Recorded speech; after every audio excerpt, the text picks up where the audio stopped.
muy buena tarde, muy buena noche, dependerá de en qué momento nos estén viendo. El día de hoy tenemos dos invitados realmente pues muy queridos por nosotros aquí en Sufragio, pero además con mucha amistad y con mucho respeto. Hemos invitado precisamente para hablar de un tema que está en estos momentos no nada más sonando, sino que además nos tiene al mundo entero con los ojos en este hermoso país, la elección y la situación que se está viviendo en este momento en Venezuela. Así que el día de hoy me acompaña Gabriela Bendaño y Luis Rendueles de Venezuela. ¿Cómo están? Muy bien, muy bien, muy bien. ¿Tú? Muchas Bien gracias por la también. invitación. Muy bien Muy bien también. por aquí también. Les agradezco a ambos que se hayan tomado el tiempo de estar con nosotros aquí. Y bueno, pues definitivamente decía yo, estamos viviendo algo que nos llama mucho la atención, no solamente a Latinoamérica, no solamente al continente, sino todo el mundo tiene los ojos puestos en Venezuela. Y me encantaría que iniciáramos con una pregunta. Y yo les pregunto a ambos, ustedes decidan quién quiere iniciar contestando, pero ¿qué vivía Venezuela? Y de lo que vive Venezuela, ¿cómo detonó esto que estamos en este momento? Adelante, Gaby.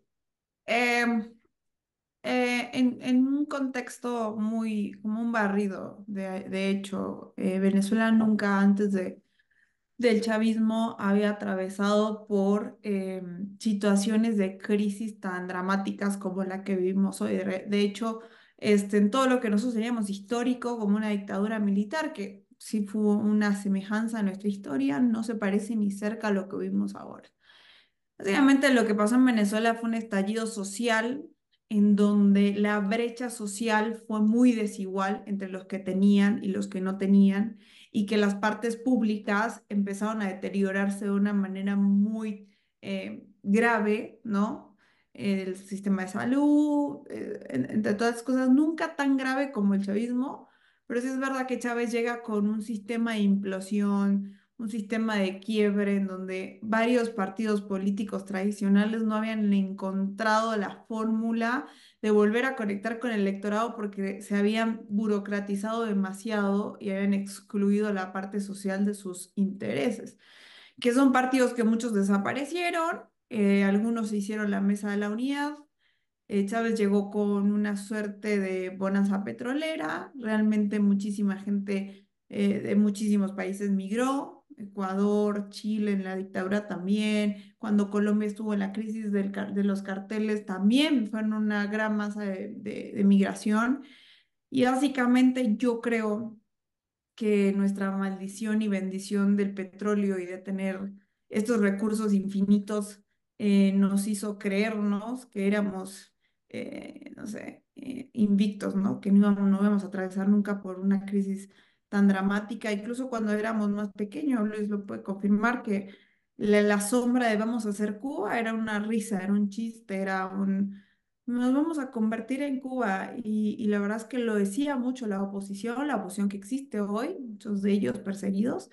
Entonces, lo que quiebra es esta forma de que el gobierno entendió. Chávez tuvo un intento de golpe de Estado, se fue del gobierno por unos minutos, regresó, y en lugar de agarrársela en contra de los militares que lo secuestraron, entre comillas, lo que hizo fue reformular esto de decir, si yo tengo el poder coercitivo, si yo empiezo a meterle dinero a lo que es la Fuerza Armada, y si empiezo a armar a mis propios civiles, que son los tupamaros hoy por día, que son las personas que salen en moto a atemorizar, digamos, a las personas, puedo tener a través de eso el miedo profundo de cada uno de ellos, y los puedo ir deteriorando. Esto tiene 25 años, no es que pasó hace 4 años, esto no es de ayer, no es que se pueda arreglar, así como que si mañana asumiera el mundo, tampoco lo va a arreglar en un año, el del sistema de recuperación va a ser más tardío, pero hoy por hoy el tener la libertad, aunque sea de ir al país, es como un logro. Entonces yo creo que fue un quiebre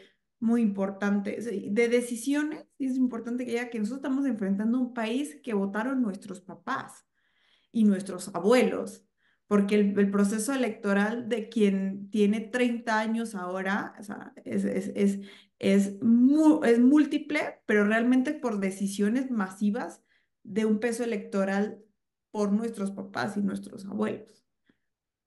Muy bien, muchas gracias, Gaby. Definitivamente es interesante y me agrada mucho tu comentario de que pues, no es algo de hoy, ¿no? O sea, de repente nosotros perdemos de vista muchas veces esto. Luis, ¿qué quisieras complementar precisamente sobre esto que nos decía Gaby? ¿Y cuál es tu punto de vista de qué vivía Venezuela y cómo detonó precisamente esto que estamos viviendo el día de hoy?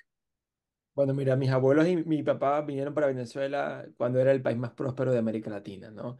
Y a finales de los 90 era un país que estaba en crisis, con una ruptura del sistema de partidos, con muy poca confianza en lo que eran los partidos tradicionales y llega Chávez como ese fenómeno que justamente viene a cambiar todo, ¿no? Que pone al Estado al servicio de un color político, el rojo rojito, y por supuesto que construye un Estado al servicio de los intereses del chavismo, ¿no? Y vemos cómo han pasado ya 25 años. Yo en lo particular no conozco otro gobierno que no sea el de Chávez y el de Maduro.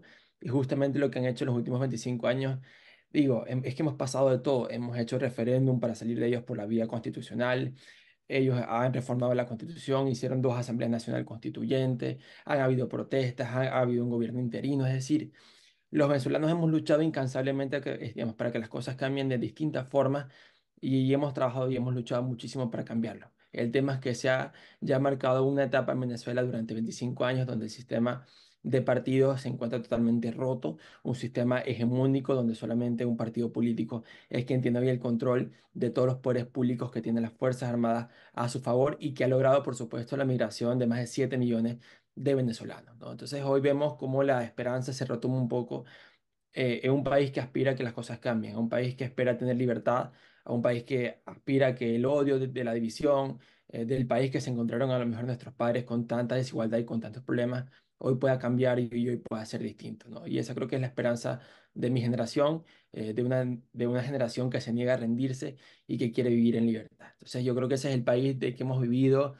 con protestas, con constituciones, con constituyentes, con heridos, con muertos, con reprimidos. Hoy queremos un país que finalmente se encamine hacia la libertad y que nuestras familias que hoy están fuera puedan regresar a Venezuela.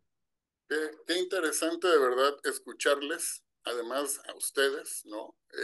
Pero quisiera yo que además de que nos platiquen o nos vayan respondiendo a estas preguntas detonadoras, abusando de que además ustedes son consultora y consultor en el ambiente político, en la comunicación política, en la industria política, que nos den también su punto de vista, no nada más como ciudadanía, sino también como consultores. Y precisamente la otra pregunta que he tenido lista tenía que ver con temas que ya ambos tocaron y eso me agrada mucho porque quiere decir que también lo estamos viendo de cierta forma similar desde fuera de Venezuela. Pero las cosas no estaban bien cuando llegó Chávez, si no, no hubiera llegado desde ese punto. Y el día de hoy la gente otra vez dice, no estamos bien. ¿Qué es lo que realmente está pasando? ¿Qué es lo que está pasando al interior de un país? Y la otra pregunta detonadora es a ustedes tan jóvenes y a quienes son generaciones jóvenes que no han vivido un gobierno diferente. ¿Qué es lo que les ha movilizado realmente para decir, bueno, ya sabemos que la situación no está bien, pero ¿qué les moviliza para creer, para tener la esperanza de que se pueden hacer las cosas diferentes cuando no has vivido nada diferente? Yo creo que, a ver, son particularidades. Chávez llega por eso que los politólogos decimos, se rompió el contrato social, ¿no? Entonces se rompió esa forma de que el gobierno servía y de que hacía que la asistencia pública y el bienestar se garantizara del primero al último. Cuando él llega también es que llega en bonanza petrolera y eso permite además que, a pesar de el agobio y la asfixia que hubo por parte del chavismo, que se transformó en eso, ¿eh? Porque cuando es una entrevista de Chávez cuando recién era candidato, yo no me voy a meter con los empresarios, este es de otro tipo, yo no soy de izquierda, yo soy un tipo que cree en las libertades, o sea, era un tipo bastante sensato con un discurso muy prudente. De verdad que si lo escucharas el día de hoy dirías, la persona que se fue, que se murió en este contexto es totalmente distinta. Yo creo que, y lo conozco, o sea, lo conocí, estuve fuertemente ligada no a él, sino al chavismo, porque era lo que te obligaban a hacer. Si tú eras presidenta de centro de estudiantes, solo puedes pertenecer a un solo partido porque no había más. O sea, tu colegio te obligaba a hacer eso. O sea, si eras representante estudiantil. Entonces, yo creo que lo diferente de hoy, si me preguntas que yo, en contexto de María Corina, que no pasó con Guaidó, que no pasó con Leopoldo, tiene que ver con que es mujer. Yo no lo había visto en esa fórmula ni en ese sentido. Yo no soy la más profeminista. Yo siento que la política es una cosa de muchísima resistencia para las mujeres y que es mucho menos llorar y más hacer. Y así lo han hecho las mujeres que se han consolidado, sea presidenta de México, pero y sea la presidenta que sea, ¿no? Entonces yo lo que creo es que el hecho de haber tenido este respaldo ordenado, de haber aprendido de la lección, todas las lecciones frustradas que tuvimos, el hecho de haber entendido que fue la oposición la primera que abandonó espacios, cuando no estábamos en esta situación, el chavismo llamaba o convocaba múltiples elecciones, creo que hemos tenido de manera histórica elecciones, pero ellos siempre tomaron el CNE, empezaron corrompiendo esa primera institución que debía ser como lo más imparcial y lo que garantizara realmente la voluntad democrática. Lo primero que hicieron fue agarrar a los rectores y poner a los directores que querían. Este sistema electoral que tenemos en Venezuela es sumamente manipulable, tiene un software que se puede poner un número y quitar otro. Nosotros hemos visto y hemos manejado esas máquinas porque como ciudadano te toca ser en algún momento operador de estas máquinas y de verdad es que todo es un chip que tienes, una máquina impresora donde te imprime los candidatos que son y tú puedes perfectamente manipular eso en sistema. No es algo que garantizas por suerte. Antes había esto de que imprimías y tenías que constatar. Por eso están las actas. Por eso se organizaron de manera tan increíble en imprimir las actas, porque sí pueden constatar el número de personas que habían entrado a votar, las cédulas de identidad, y tú podías imprimir una copia de las actas. Por eso la gente tiene actas, porque se la podían quedar cada miembro de su partido como testigo. ¿Qué es diferente? No sabemos. Si se lo preguntas con honestidad al ciudadano común, no sabemos. Algo hay. Nos estamos movilizando a nivel emocional, los que no podemos ir y los que están allá, hay un sentimiento de algo diferente. Esta vez tiene que ser diferente, esta vez tiene que ser diferente. Y yo siento que es parte del secuestro que tiene esta gente, ¿no? Haz de cuenta, em, para no hacerlo largo, o sea, Copper Airlines sacó Copper Airlines es uno de los más grandes conectores de Latinoamérica. Centraliza perfectamente todo en Panamá. Todos los que viajamos siempre estamos pasando por Panamá. El hecho que tú elimines uno de los principales conectores de Venezuela al mundo te da una idea de que esta gente está muy agobiada, están muy en el hilo, porque no se imaginaron que geopolíticamente no les va a servir. No todo el mundo viaja en avión privado. Inclusive el chavista más acomodado toma vuelos de Copa Airlines. ¿Sí me explico? Yo creo que lo que va a ser más fuerte es ¿cuánta resistencia va a tener María Corina? Siempre va a ser la respuesta. O sea, el tipo de respuestas, esta campaña se trató siempre del día de, o sea, la respuesta fue el día después. Todos sabíamos que lo más probable es que este gobierno nos iba de hacer un fraude, no sabíamos de qué manera y lo que no imaginábamos, que tal vez con Luis puede coincidir, es que no nos imaginamos que se habían organizado tan bien. Pero yo que estoy en el exterior, no me imaginé que la organización de la oposición iba a ser tan correcta. El hecho de que tú tengas el 72% de las actas impresas y subidas a una portal es una forma de decir, ok, esta gente sabía que se tenía que preparar para algo y yo creo que el gobierno no se lo vio venir. Estoy de acuerdo. Fíjate que es interesante. Hace cuestión de una semana estaba buscando unos vuelos para Colombia. Lo decías y lo decías muy bien. Quienes estamos viajando por el continente, muchas veces hacemos esa llegada, ¿no? a Panamá. Y hoy que quise hacer la adquisición del boleto, pues ya costaba 3,000 pesos más, ¿no? 3,000 pesos mexicanos más.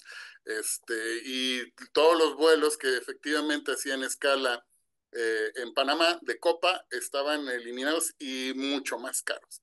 Entonces, definitivamente ese es el impacto que muchos no estaban viendo, que muchos no vieron, y resulta bien interesante. Luis, ¿qué es diferente esta vez precisamente? Y estando ahí, hasta donde puedas obviamente decirnos, pero ¿cómo fue esa organización? O sea, ¿cómo se organizaron realmente? Porque lo que dice Gaby es sumamente interesante, ¿no? Ya lo vimos en Guatemala, ¿no? También ese rebase por derecha, quienes estuvimos trabajando y presentes en la elección, muchas veces no vimos venir lo que terminó siendo Arévalo, pero ese rebase por derecha y la organización que tenían, que simplemente se observaba con algunos íconos, con algunos guiños que daban en las redes sociales, pero que realmente al interior estaban muy bien organizados. Platícanos, Luis, ¿qué fue o qué es diferente en esta ocasión para ustedes? Y hasta donde sea posible, ¿qué sabes tú de cómo se organizaron o cómo se ve desde dentro? Mira, yo creo que han pasado muchas cosas. Yo creo que lo primero es que nosotros como ciudadanos aprendimos ya y entendimos a quién tenemos enfrente. Yo creo que muchas veces el error fue subestimar a Chávez, subestimar a Maduro, al adversario político. No creo que ese fue uno de los errores fundamentales, pero creo que finalmente ya luego de 25 años has aprendido algo. Has aprendido cómo, digamos, cómo se manejan, cómo funcionan, cómo se expresan, qué cosas hacen el día de la elección y creo que ante eso se han blindado. Pero me gustaría ir un año atrás, y hace un año la verdad es que nadie creía que esta digamos, situación en Venezuela se diera. Nadie creía que había un liderazgo capaz de unirse en torno a una candidatura. Nadie creía que había una oposición capaz de hacer unas primarias que fueron exitosas, que fueron organizadas por la ciudadanía y que la líder de la oposición, que es María Corina Machado, gana con el 90% de los votos. Nadie creía que la gente iba a apoyar a María Corina, que era una candidata que tenía un partido muy pequeño y que no tenía, digamos, como ese tipo de estructuras tradicionales en el país. Era siempre una persona como muy pequeña o que siempre lo habían subestimado o dejado a un lado de las importantes decisiones del país. Y ella demostró que a punta de la coherencia, de la consistencia, de insistir, de luchar hasta el final, como dice ella, logró ganarse ese espacio y ese apoyo. Y el tiempo y la credibilidad y las posturas que ha tomado siempre le han dado como ese apoyo de ciertos grupos de la población. Y yo creo que eso se resume el día de la primaria cuando gana con el 90% de los votos. Y creo que de ahí ha sido la clave de un liderazgo que ha sido muy desprendido, ¿no? A una candidata que gana las primarias la inhabilitan, habiendo ganado con el 90% del apoyo, y ella, en lugar de implosionar la ruta electoral, lo que hace es que se aparta y nombra a una sustituta. Y luego de nombrar a una sustituta, tampoco la dejan competir y nombra a un candidato tapa, que es, digamos, que es el embajador Edmundo González Urrutia, y es quien finalmente asume siendo alguien que no tenía ningún tipo de intención, que no tenía a lo mejor la edad ideal para más competir o el ritmo para hacer una campaña, decía también dar la cara y ser el candidato del país. Y además tiene a una oposición que finalmente parece que se une luego de 10 años que fueron las elecciones a la Asamblea Nacional. Entonces digo, han sido muchas cosas que nos hicieron ir construyendo un camino que no existía. Había una rendijita y la gente se fue metiendo en esa rendijita y fue creyendo en un liderazgo que ha estado hasta ahora a la altura, ¿no? Y ahora que es distinto, que desde la noche del 27 de julio la gente estaba en las colas para ir, en las pilas para ir a votar, ¿no? Y eso nunca lo hemos visto en 25 años, porque también la esperanza de un pueblo que se había como, pues, adaptado o había sido resiliente, ahora ha sido otra vez, es turno de creer, es el turno de que las familias regresen a Venezuela, es el turno de creer en un liderazgo que no ha sido nunca líder y que no ha conducido un proceso. Y creo que eso ha sido también clave. Ahora que veo distinto, que tenemos los votos, que hay una amplia mayoría que decidió cambiar en las elecciones del 28 de julio. Lo segundo, que tenemos las actas. Nunca habíamos podido demostrar un fraude con las actas en la mano y ha hecho un trabajo formidable la oposición organizando una plataforma virtual donde todo el mundo puede ver en tiempo real cómo va el escrutinio de los votos, cuando un CNE ni siquiera puede hacerlo luego de 3 días de la elección. Lo otro, hay presión interna, la gente está en las calles espontáneamente volcadas a defender el triunfo. La gente dice, esto es de los venezolanos y nos toca a nosotros defender lo que expresamos en las urnas del 28 de julio. El otro elemento es la presión internacional que creo que ha sido fundamental. Yo no creo que el candidato Edmundo González haya podido competir por obra y gracia del chavismo por una voluntad propia. Yo creo que ahí hubo una presión muy importante de los aliados del chavismo como Petro o como Lula, por ejemplo, que exigieron que lo dejaran competir o que permitieran la tarjeta de la unidad. Entonces creo que Es importante ahorita que también que la presión se mantenga y siga presente. Ya vimos que Panamá, perdón, em, que el Costa Rica le ofreció asilo político a María Corina, que Panamá fue uno de los primeros que reconoció los resultados. Vemos que también el gobierno de Perú ahora también reconoció a Edmundo González como el presidente electo de Venezuela. Entonces es importante que esta presión se mantenga. ¿Qué veo distinto? Que es la primera vez que se unen distintos escenarios, ¿no? De protestas, de votos, de presión internacional y que hacen que finalmente se pueda dar una transición. Yo soy de los que cree que hay esperanza de que sí es posible y que nunca hemos estado tan cerca. Ahora, dependerá también del liderazgo que sea capaz de conducir esto a lo que dicen ganar y cobrar, ¿no? Ya se ganó, ahora falta que se cobre, que se logre la transición política que desea Venezuela. Sí, Gracias, Luis. Y quería precisamente, cerrar, si dime, me Gaby. permites.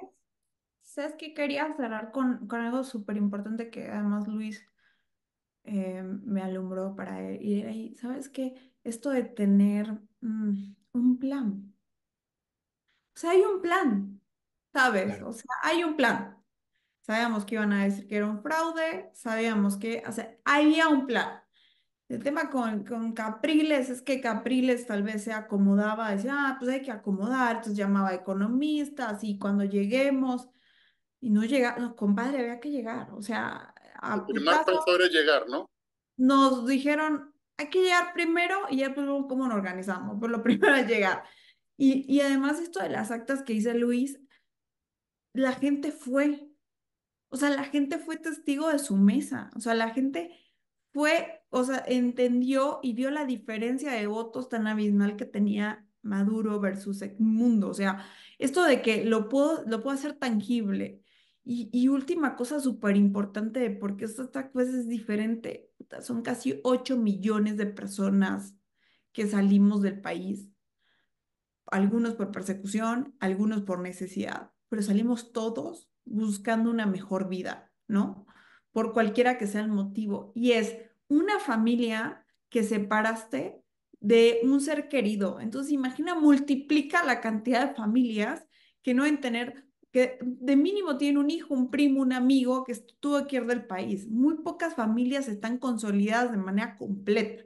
Entonces, yo lo que creo también es que parte de la movilización más emotiva de las marchas que tenían y de las giras nacionales eran estos discursos y estas narrativas, pero estos testimonios dolorosos de los padres y de los abuelos que sus hijos se habían tenido que ir y muchos no han tenido o cómo regresar.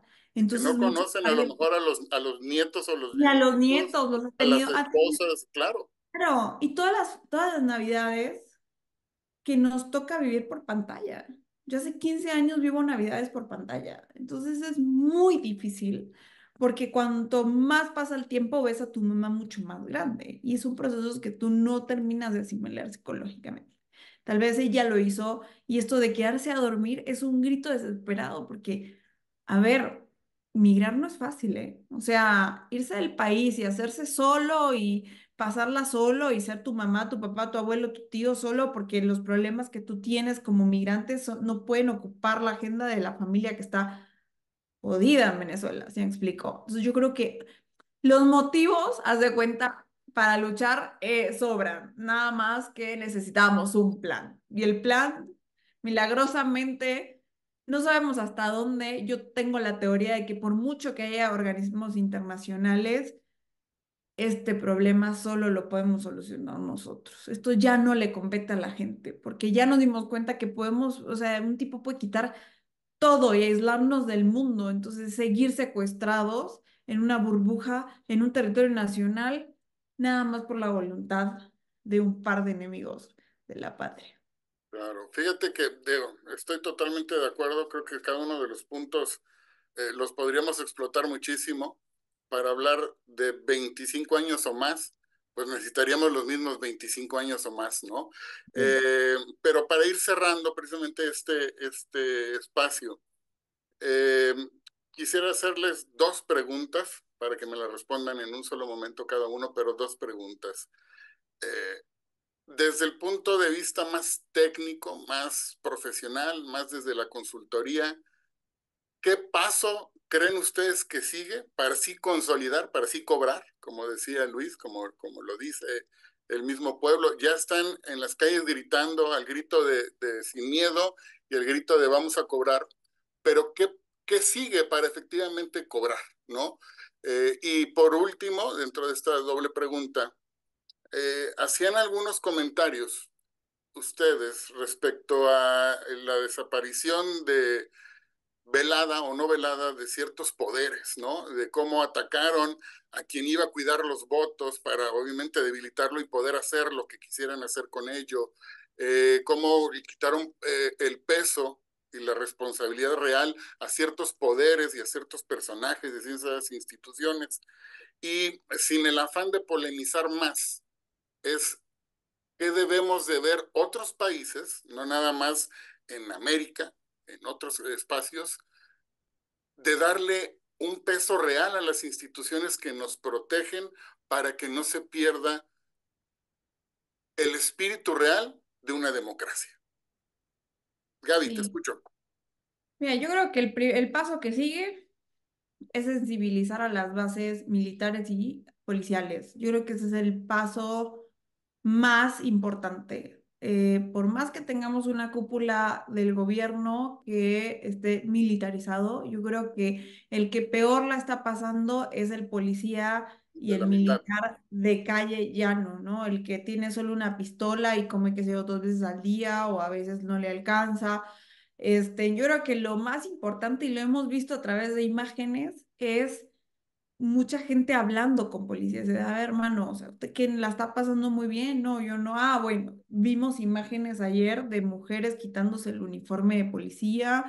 O sea, ha sido muy emotivo porque realmente también es una consolidación de perdón, ¿no? De perdonarnos, pues él estaba trabajando y yo pues solo quería libertad, ¿no? O sea, esta guerra de enfrentamiento fue un enfrentamiento muy, muy difícil porque nos enfrentamos venezolanos con venezolanos por la cabeza de un rey, literalmente, ¿no? Un rey que gobierna en lo que yo llamo un barrio interminable de miseria y hambre. Pero más allá de eso, yo creo que el paso que sigue es tratar de que las fuerzas civiles y las fuerzas policiales y militares traten de compaginar una sola ola. Yo creo que el hecho de que Lula da Silva haya tenido una llamada tan estratégica con Biden y hayan sacado este comunicado hace unas horas, esto de que nosotros como venezolanos nos vamos siempre encima de las izquierdas, la verdad es que nunca me vi aplaudiendo a Boric, y te lo voy a explicar en términos politólogo o consultor. Esto es muy simple, la migración venezolana ahora está en una etapa muy distinta a la que fue la mía. Ahorita está migrando muchísima delincuencia a países limítrofes que están lidiando directamente con este tipo de personas, ¿no? Que son personas que llegan a establecer delincuencia, crimen organizado. Lamentablemente se están yendo a esos lados. Entonces yo lo que creo es que el presidente Lula, Boric y demás presidentes lo que quieren es que esto se ordene.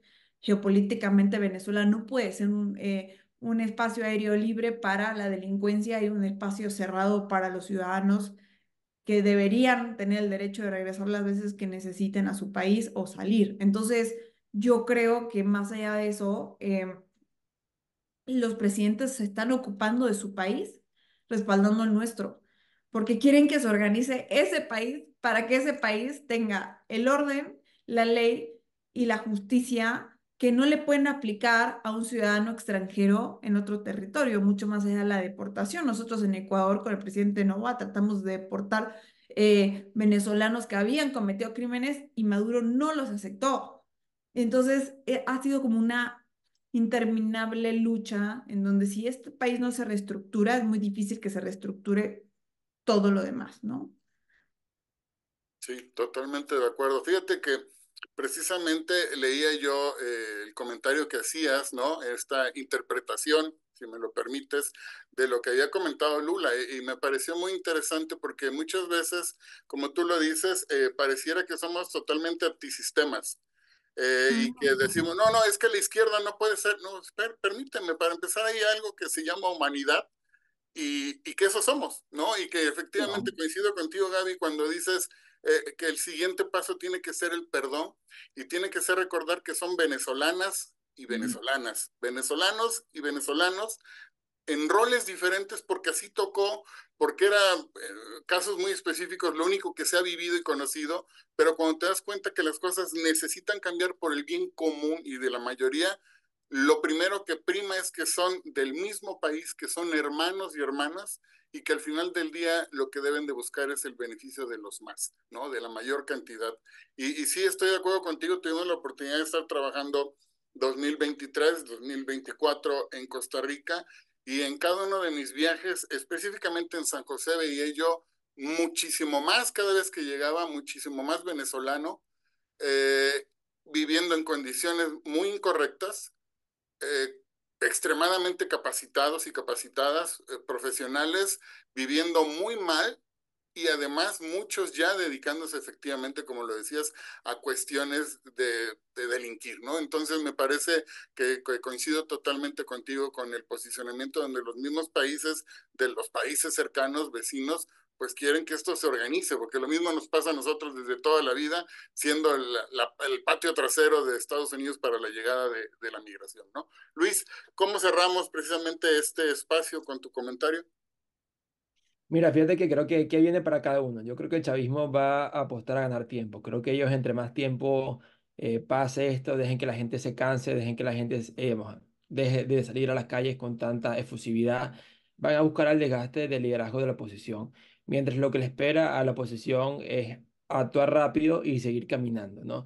Y una de las cosas que tienen que buscar es un quiebre dentro de las Fuerzas Armadas o dentro de los grupos del chavismo que den paso a una transición. Yo siempre he dicho que el chavismo no es una fuerza monolítica, es decir, hay muchos grupos dentro del chavismo, unos más radicales, otros más moderados, cada uno con distintos intereses e incentivos, y lo ideal es que se brinden garantías a estos actores para que puedan confiar en que van a estar libres y que puedan salir en paz de Venezuela. Creo que es algo muy importante el tema de las garantías. Creo que para el mundo la lección es que cuiden su democracia, ¿no? Que la democracia cuando no la tenemos y se lo dice alguien que nunca la ha vivido en 25 años, creo que uno la valora mucho más porque tiene la oportunidad de trabajar fuera y sé lo importante que son las instituciones. Yo creo que cuidar la democracia es un trabajo de todos los días, no es solamente durante la elección, no es, digamos, y que no es solamente ir a votar. Cuidar la democracia es esperar que todos puedan participar, que todos tengan libertad de expresión, que todos puedan expresar lo que quieran decir. Es construir un país que no esté con odio ni con revanchismo. Es no caer en los discursos de odio contra el adversario que piensa distinto. Es cuidar que el Poder Judicial sea independiente, que el Poder Legislativo pueda actuar, digamos, conforme a la ley, que el presidente de la República tenga, digamos, los poderes o las competencias controladas. Creo que todo eso suma a la defensa de la democracia, que es un trabajo que, insisto, tiene que hacerse todos los días. Y hay un libro que quiero recomendarles que lean, es Cómo mueren las democracias. Creo que es un gran libro que explica cómo poco a poco, a través de pasos muy silentes y poco a poco se va, digamos, destruyendo lo que es el sistema democrático. Y creo que hay que tener mucho cuidado de que estas cosas no se vulneren en países como México, como Costa Rica, como, digamos, como Guatemala, que vemos que esto ha pasado antes y que se pone en un hilo muy delgado de lo que es la democracia, que al final es la única garantía que tenemos todos para tener bienestar y salir adelante. Así que el gran mensaje es cuiden su democracia porque no tenerla es muy doloroso y nos a nosotros hemos separado de nuestros amigos, de nuestra familia, nos ha hecho tener que ir a trabajar fuera por un futuro mejor, como es el caso de Gaby, como es mi caso y como es el caso de millones de venezolanos. Así que a cuidar la democracia porque es un lujo que tenemos que cuidar todos los días. Totalmente de acuerdo. De repente muchas veces consideramos que los procesos electorales, sobre todo en países como México, ambos que han participado de las elecciones aquí en nuestro país, de repente consideramos que los gastos son excesivos, ¿no? Oye, es muchísimo dinero, ¿qué le pasa a la gente del Instituto Nacional Electoral? Es muchísimo dinero, nos cuesta cara la democracia, pero definitivamente va a ser siempre mucho más caro un país sin democracia. Nos va a salir más caro en la vida eternamente a cualquier país en cualquier parte del mundo no contar con democracia. Así que bueno, no me resta más que agradecerles de verdad que se hayan tomado este tiempo para compartir con nosotros en sufragio. Obviamente también quiero comprometerlos a que después nos sigan regalando más espacios, más oportunidades de seguir conociendo, de darle seguimiento a lo que está pasando en este bello país de donde son ustedes y pues nada, muchísimas gracias, nos vemos pronto.